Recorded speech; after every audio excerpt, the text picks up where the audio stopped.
মালয়েশিয়ার বন্ধ শ্রমবাজার পুনরায় চালুর ব্যাপারে প্রবাসী কল্যাণ ও বৈদেশিক কর্মসংস্থান মন্ত্রণালয়ের নতুন উদ্যোগ এবং অন্তর্বর্তীকালীন পরবর্তী রাজনৈতিক পটভূমিতে প্রতিমন্ত্রী নুরুল হক নূর, ভিপি নূর মাইনের ব্রিফিং ও বর্তমান কলিং ভিসার সর্বশেষ আপডেট নিচে বিস্তারিত দেওয়া হলো।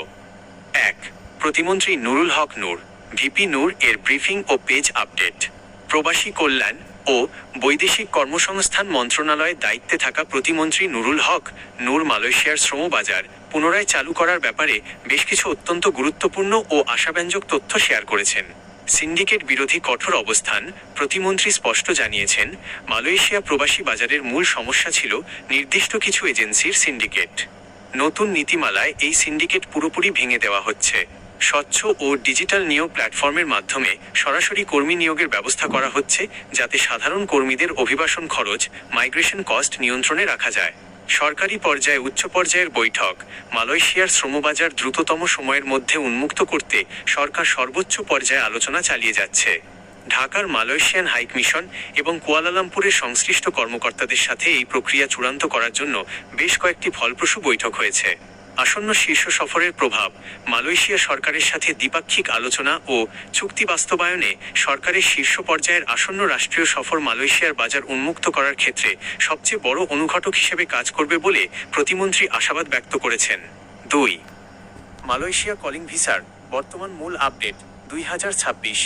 যারা নতুন করে মালয়েশিয়া যাওয়ার জন্য অধীর আগ্রহে অপেক্ষা করছেন, তাদের জন্য বর্তমান নিয়ম ও পরিস্থিতিগুলো নিচে তুলে ধরা হলো। ডিজিটাল নিয়োগ প্ল্যাটফর্ম। দালাল বা মধ্যস্বত্বভোগীদের দৌরাত্ম্য এবং কর্মী শোষণ বন্ধ করতে ২০২৬ সালে একটি নতুন সেন্ট্রাল ডিজিটাল প্ল্যাটফর্মের মাধ্যমে লেবার রিক্রুটমেন্টের কাজ গুছিয়ে আনা হচ্ছে। অনুমোদিত খাতসমূহ।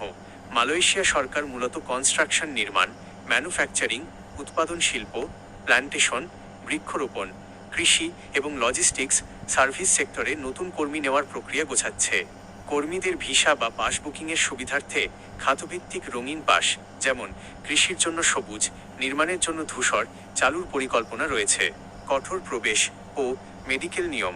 নতুন নিয়মে কর্মী নিয়োগ শুরু হলে কর্মীদের মালয়েশিয়ায় পৌঁছানোর ২৪ ঘন্টার মধ্যে এয়ারপোর্ট ইমিগ্রেশন ক্লিয়ারেন্স সম্পন্ন করতে হবে। এছাড়া মালয়েশিয়ায় প্রবেশের ৩০ দিনের মধ্যে FOMEM নিবন্ধিত সেন্টার থেকে পুনরায় মেডিকেল ফিটনেস টেস্ট পাস করা বাধ্যতামূলক। অভিবাসন ব্যয় হ্রাস।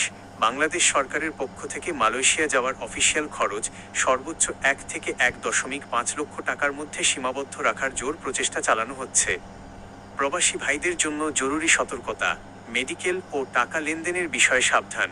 মালয়েশিয়ার কলিং ভিসার জন্য অফিসিয়াল ডিমান্ড লেটার এবং সরকার অনুমোদিত রিক্রাউটিং এজেন্সির তালিকা চূড়ান্তভাবে প্রকাশিত হওয়ার আগে কোনো দালাল বা ভুয়া এজেন্সির কথায় বিভ্রান্ত হয়ে অগ্রিম টাকা বা পাসপোর্ট জমা দেবেন না। সামাজিক যোগাযোগ মাধ্যমে অনেক সময় ভুয়া মেডিকেল ক্যাম্পের কথা বলে প্রতারণা করার চেষ্টা করা হয়।